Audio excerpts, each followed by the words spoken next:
capítulo 1, versículo 3. O último livro da Bíblia, Apocalipse, capítulo 1, versículo 3.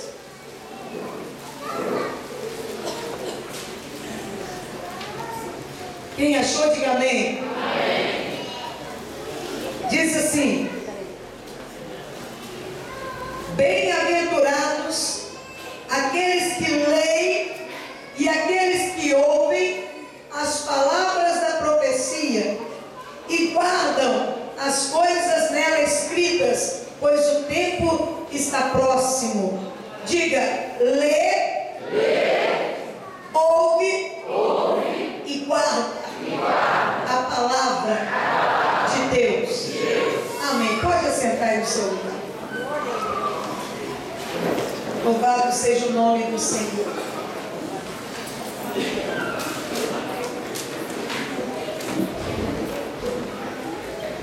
Nós temos vivido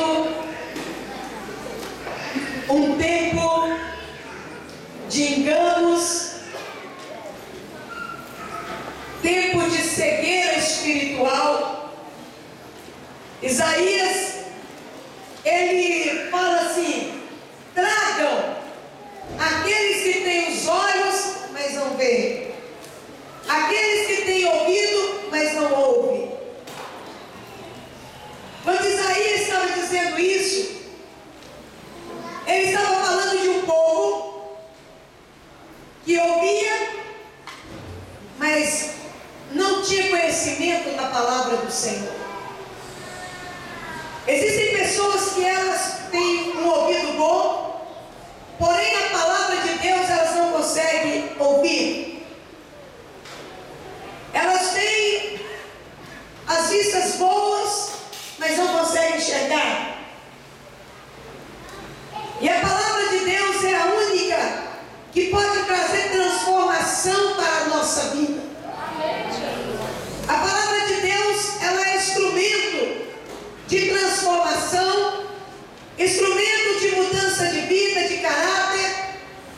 É a única que pode trazer o homem a Deus. A Bíblia jamais será ultrapassada.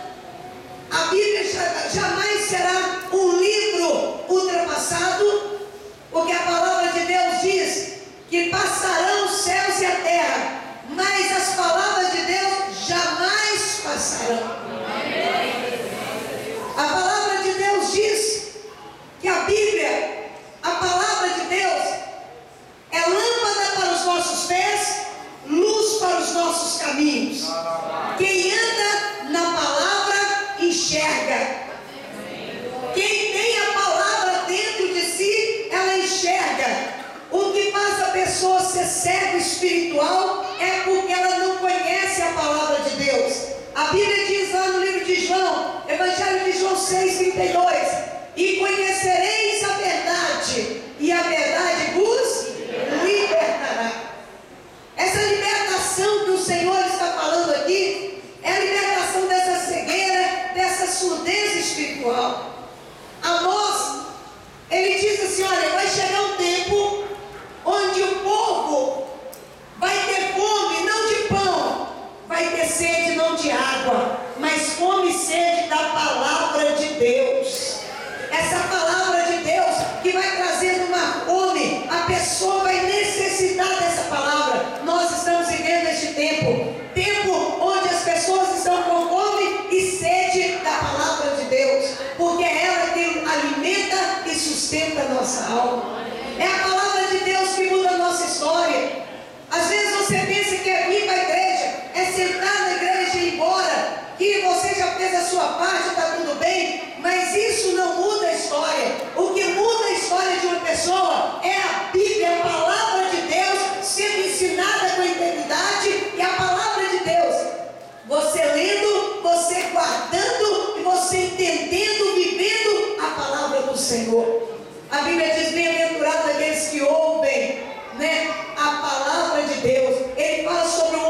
verdade. Ele fala isso lá no livro de Salmos 37. Ele diz: alimenta da verdade, porque a alma do ser humano, o espírito do ser humano tem sede de Deus. Essa sede de Deus só sacia com a palavra do Senhor entrando dentro de nós. A Bíblia diz: olha, guarde para que ninguém nos engane. Nós estamos vivendo um tempo de engano, aonde as pessoas estão satisfeitas só com a palavra de filosofia, só com as palavras bonitas que não mudam nada, ou ficam satisfeitos de estarem sendo mexidos na emoção, mas emoção não muda nada. A emoção aflorada não muda a vida. O que muda a vida é realmente o poder do nome de Jesus. Essa palavra que liberta, é a palavra que limpa, é a palavra que restaura, é a palavra que muda a história, é a palavra de cura. Aleluia, glória a Deus. A palavra do Senhor diz: olha, nem só de pão viverá o homem, mas de toda a palavra que vem da boca de Deus. É a palavra de Deus. Eu fico feliz. Nós ministramos o curso da escola de líder, né? E nós tivemos ali aquela frequência de pessoas com sede e fome de Deus, querendo aprender a palavra. E eles foram até o fim, aonde eles tiveram ali o aprendizado da palavra, aonde eles desejaram e eles alimentaram da palavra. Você sabe que toda a verdade existe, ela liberta. A mentira, ela aprisiona pessoas, mas a verdade, ela liberta. A gente, quando na faculdade, muitos fazem as suas inscrições, mas são poucos os que formam. É ou não é? No Instituto Teológico, muitos fazem inscrição, mas são poucos os que passam o terceiro ano e chegam a formar. Numa escola onde aprendizado, a mesma coisa acontece. Muitos chegaram no primeiro dia, muitos vieram, sondaram, desanimaram, mas aqueles que perseveraram, a Bíblia diz que a bênção é para aquele que persevera. Aquele que persevera até o fim, é promessa de Deus, receberá a coroa da vida eterna. Aquele que permanece de pé, é esse que vai ver a glória de Deus.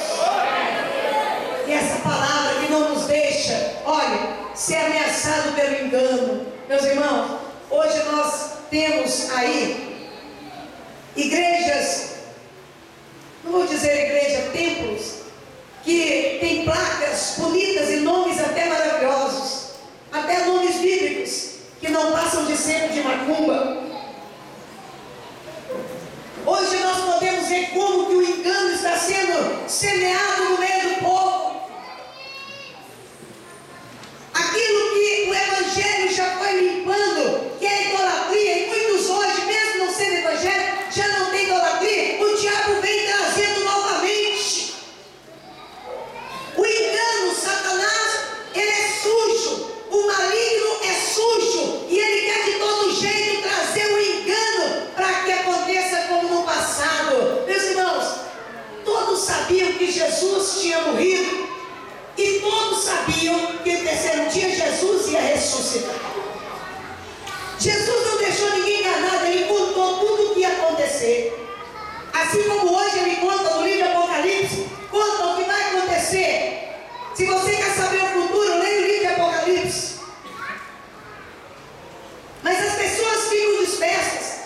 Assim como no tempo de Noé, assim como no tempo de Ló, assim como no tempo, de Sodoma e Gomorra, assim como nos nossos tempos, as pessoas não querem ouvir, dar ouvido à verdade. Assim como no tempo de Jesus, eles viram que ele tinha ressuscitado, pagaram para que alguns guardas que estavam ali guardando o sepulcro dissessem: olha, vieram aqueles seus e o levaram. E essa mentira, por causa dessa mentira, os judeus, aqueles que ainda não se converteram, aqueles judeus até hoje estão esperando o Messias. O espírito do engano entrou ali naquele lugar, entrou em Israel, na terra do nosso Senhor, para fazer uma bagunça, para que até hoje eles estivessem fazendo cada um as suas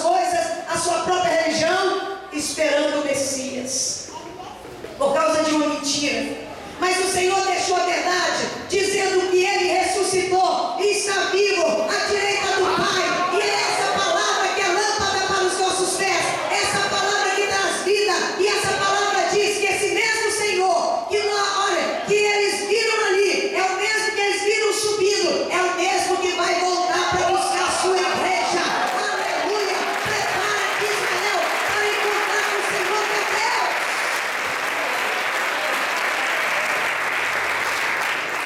Precisamos estar preparados para a volta do nosso Senhor. Não podemos ficar satisfeitos com uma religião. Não podemos ficar satisfeitos porque nós entramos no templo, sentamos, ouvimos e vamos embora. Não podemos ficar satisfeitos simplesmente com uma filosofia. Temos que entender que o Senhor deixou para mim e para você a palavra. E a palavra é a bússola para nós chegarmos ao céu. Nós precisamos jogar fora a preguiça, o desânimo.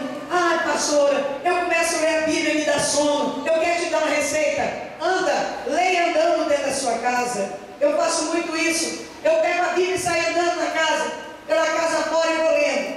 Eu vou lendo a palavra e gosto de ler de voz alta também, para que a palavra entre dentro da nossa casa. Pega a Bíblia e vai ler. Leia alto, leia trazendo para a sua vida, leia entendendo. Busque de Deus, para o Espírito Santo revela a palavra. Eu quero ouvir, eu quero entender, eu quero buscar a presença do Senhor, porque a Bíblia diz: buscareis e me achareis quando me buscardes de todo o teu coração. Não é com preguiça, desânimo, não é desanimado, ou mesmo deixando para outros, não é mesmo? Existem tantos tipos de crentes. Existe um crente aí das 6 horas que só quer mamar, né?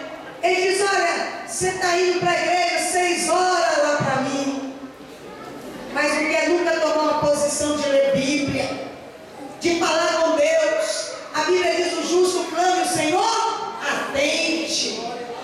A Bíblia diz, olha, que o Senhor é tão poderoso, que Ele diz assim: clama-me, responder-te-ei, anunciar-te-ei coisas grandes e ocultas que tu não sabes. O Senhor querendo revelar o que está oculto. Tem gente buscando lá no centro de Macumba, buscando em Galinha Preta, em Borra de Café, em Búzios, e tanta porcariada, tanta bobagem, enquanto o Senhor está dizendo: clama, eu vou te mostrar. E Deus mostra mesmo. E Deus mostra mesmo. Como eu tenho experiência de falar com Deus, Deus me mostra. E Deus mostra. Deus faz eu enxergar o que eu não estou enxergando, e Deus me faz eu enxergar. Quantas vezes, quantas experiências eu já tive com Deus e tenho com o Senhor nessa oração. Senhor, eu estou te clamando, mostra o que está oculto, mostra o que está errado, mostra para mim, Senhor, traz claro o que está no escuro. Sabe por quê? Porque é promessa de Deus, e a promessa é para mim e para você. Quando o Senhor diz que nós somos herdeiros, sabe o que é o herdeiro? O herdeiro precisa saber o que ele está herdando. Se ele não souber o que ele está herdando, de que vale essa herança? É assim que o Senhor está dizendo. A palavra de Deus é aqui que está contido o que é que nós temos para receber. É aqui que nós vamos saber por que estamos aqui nessa terra. Nessa terra que cada dia está mais imunda, né? Eu fico pensando nas bobagens que ficam falando por aí, e as pessoas vão caindo igual patinho. É uma coisa impressionante. A pessoa fala: olha, o Espírito vem e fala assim: olha, o morre, o outro reencarna, para que a pessoa vai ficando melhor, e o mundo está só ficando pior, com tanta gente que já morreu. Será que já não era para ter melhorado tudo? Mas a palavra de Deus diz o contrário. Olha, as coisas vão ficar ruim. Vai ficar de pé quem está dentro da palavra, buscando a promessa. E o Senhor diz que vai nos buscar. Ele vai buscar a igreja sem ruga, sem mácula, a igreja que não está maquiada, que não está com máscara, mas uma igreja que ama o Senhor Jesus Cristo, e que a Jesus é o primeiro lugar na sua vida. É isso que o Senhor está dizendo. A palavra de Deus diz isso, que nós temos que nos preparar. Como nos preparar? Buscando a palavra de Deus, conhecendo. Prossigamos em conhecer a palavra de Deus. A Bíblia diz: olha, obedecendo a palavra de Deus e o seu poder. Porque a palavra é poder. Mas recebereis poder ao descer sobre vós o Espírito Santo. Para você ser testemunha do Senhor aqui nessa terra. Para você falar com Deus e Deus te ouvir. Tem gente que diz assim: olha, só na hora lá para mim que a senhora tem mais fé que eu. Eu tenho mais fé porque eu busco. Busca também. Busca que você vai ter fé. Aí existem alguns irmãos que só vêm na igreja, é o crente carrinho de mão, só se buscar em casa, só se ficar ali, ó, cutucando. Sabe aquele crente que todo dia tem que ligar? Todo dia tem que ligar, olha, tem culto hoje. Olha, por que você não vem? Quarta-feira tem culto. É o crente carrinho de mão. Você tem que buscar em casa, você tem que levar em casa, você tem que estar ligando, você tem que estar insistindo, como se a igreja tivesse que ficar aqui, ó, somente aqui, nos templos fechados, enquanto o Senhor está resgatando a igreja viva, o corpo de Cristo, um corpo que está adornado para o Senhor. Cada um de nós fazemos parte do corpo. Cada um de nós somos importantes no corpo. Assim como o dedinho. Quantos aqui já machucaram o dedinho? Você já viu tanto que faz falta o dedinho? Mas se você olha para o dedinho, você fala assim: para que eu tenho esse dedinho? Esse dedinho não vale nada, não é mesmo? Mas o quanto que ele é importante para o equilíbrio. Às vezes você pergunta: mas para que eu tenho sobrancelha? E só quem soa muito sabe o quanto é bom ter uma sobrancelha. Proteção para os olhos. E às vezes, quando as pessoas não dão valor, né, eles dizem assim: para que tem isso? Para que tem aquilo? Né? Mas a hora que a gente bate um membro do nosso corpo, é como alguém que quebra um braço. Já viu que luta que é a vida dessa pessoa sem aquele braço? Quando se quebra uma perna, quando se está com as coisas que eu fico imaginando assim, a pessoa que sem um óculos, que precisa de usar, uma pessoa, ela está cega. E às vezes as pessoas não valorizam os seus membros do corpo. Mas Deus, Ele valoriza cada membro, cada um de nós. Nós temos a importância do corpo de Cristo. E esse corpo de Cristo é que o Senhor vai vir buscar. Olha, sabe qual é esse corpo? Um corpo que se deixa ser movimentado. Meu irmão, deixa as unhas crescendo. Deixa as unhas crescendo. Para você ver como que vai virando é um bicho. Tem que ser podada, tem que ser lixada, tem que ser arrumada. Seja homem, seja mulher. É preciso de ser cuidado. Cabelo, é preciso ser cuidado. É preciso de vez em quando dar uma lixada no pé. Porque senão Deus o livre de deitar com uma mulher com o pé raspento, ou um homem com o pé raspento. Tudo isso tem que ser arrumado. É o corpo, faz parte. Mas tudo nas nossas vidas tem que ser equilibrado. Esses dias o Érico, ele foi num lugar para arrumar o pé dele. Que pezinho dele? Eu falei com ele: não tira tudo desse pé seu, que isso aí é proteção. Esse negócio de passar aquela lixa automática no pé, aquela parte que está no pé, é necessário aquilo ali. Aí depois estava andando com esse. Porque naquele pezinho que ele tem, estava rachando o pé de tão fino. Tem que ter um equilíbrio. As cutículas. Tem gente que gosta de tirar bastante a cutícula, até ficar bem redondinho, mas isso você sabe que precisa tirar pouco para ter uma proteção na sua unha. Isso não é bom? São os equilíbrios. Nós precisamos ter um equilíbrio como o corpo de Cristo.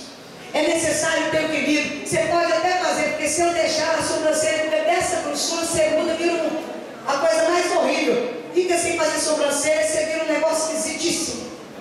Não é mesmo? Você pode tomar banho, você pode mexer pela roupa, o negócio está errado.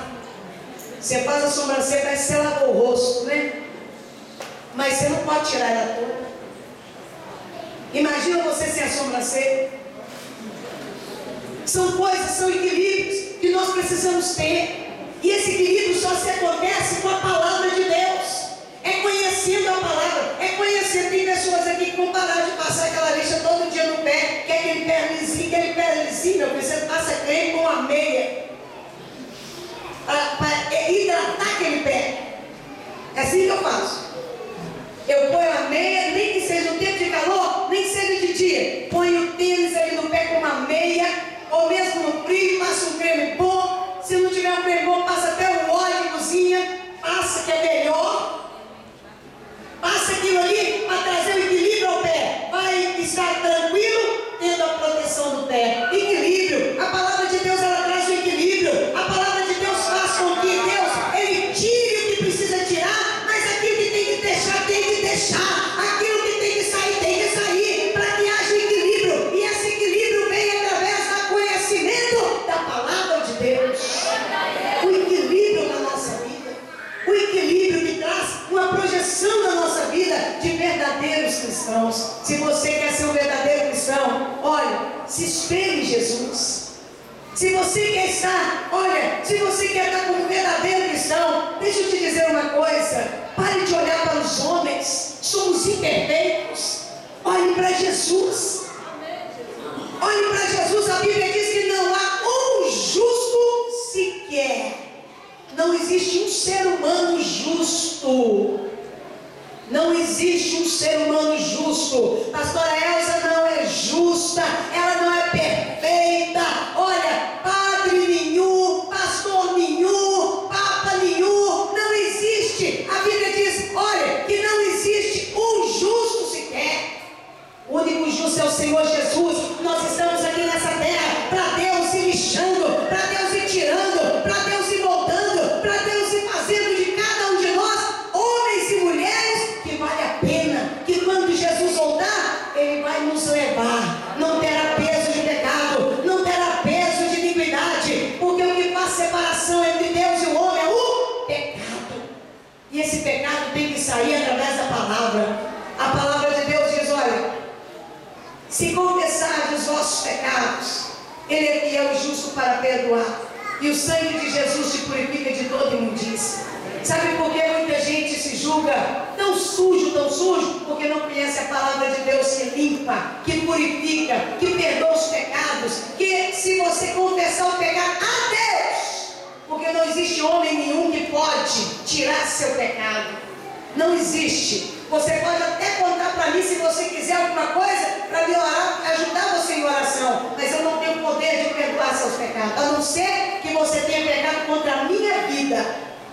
Mas se você está em pecado, o único que pode perdoar pecado se chama Jesus. O único que pode perdoar pecado é o Senhor Jesus Cristo. Olha, comece a entender, a palavra de Deus restaura a vida. A palavra de Deus, a palavra de Deus, ela é eficaz. Abre a sua Bíblia no livro de Provérbios. Provérbios capítulo 30. Provérbios 30, versículo 5.